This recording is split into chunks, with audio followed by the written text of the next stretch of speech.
Und so sind viele Jahre rumgegangen. Der Herrgott hat den Retter geschickt, wie er versprochen hat. Und so war's.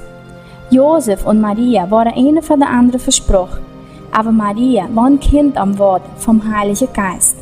Da wollte Josef die Maria heilig lassen, ohne schlecht sprechen von dem.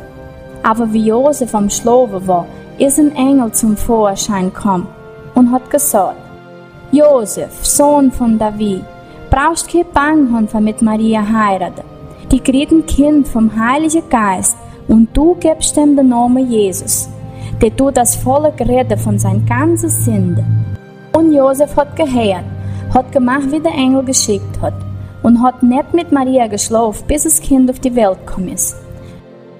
Wie das Kind auf die Welt gekommen ist, hat Josef dem den Namen Jesus gegeben. Der war in Bethlehem auf die Welt gekommen.